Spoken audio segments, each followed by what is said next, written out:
Nagkayayaan na naman kaming maligo ng dagat pero pinauna ko na diyan sila mama. At ayan nga, nakita ko sila, nandiyan sila nakasiyaw sa ilalim ng bangka. Nahuli na nga ni kami dito, gawa ng may mga dinaanan pa kami at may mga hinintay pa.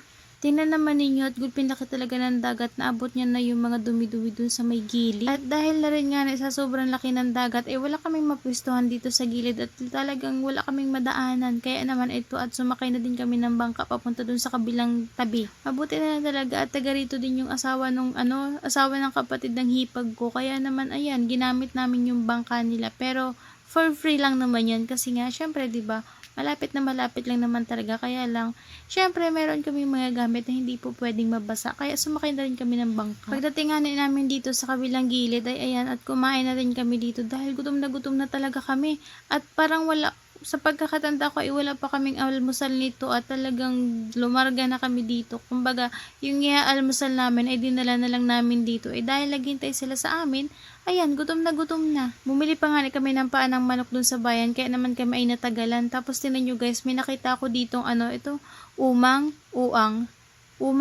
pala. Or, hindi ko maalala. Hindi uang kasi iba yun, nalipad yun. Lumipat na nga lang kami dito sa may table at nakita kami ng bantay. Ay sabi, gamitin na daw namin ito at magbigay na lang baga ng pangmeryenda. Kaya naman sabi ko kay mama ay hala at lumipat na kita dun, gawa ng ay kawawa din naman, nagalinis din naman sila dito sa lugar na to. Kaya ayan. At ayan na nga malapit na talagang maluto yung namin, yung aming ulam. Ayan, sarap talaga niya. Masarap yan dito sa dagat. Tapos ito yung pinsan ko, tingnan nyo naman enjoy na enjoy talaga dyan siya sa dagat, nagpabaon pa sa buhangin.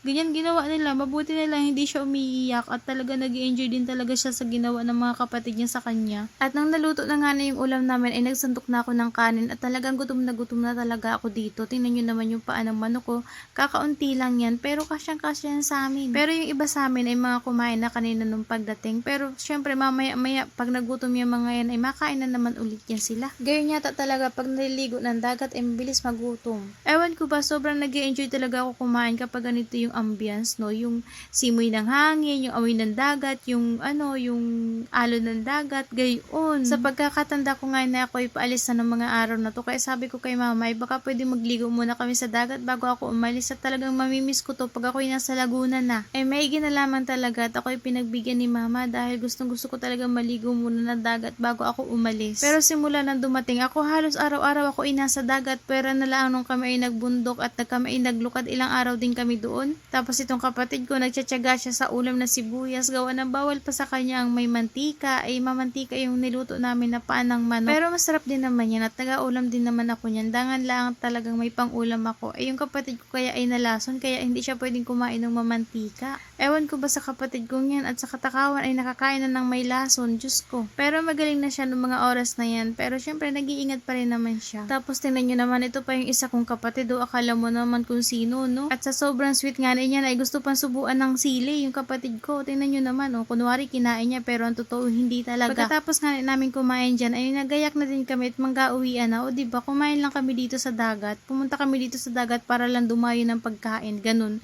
Nagluto lang kami dito. Pwede naman kami pumunta dun sa dagat na malapit sa amin, ay awan ko baga at dito kami napunta. Sa totoo lang, ay may dagat naman na mas malapit sa amin. Kaya lang ay gusto namin ay dun sa magabayad pa kami.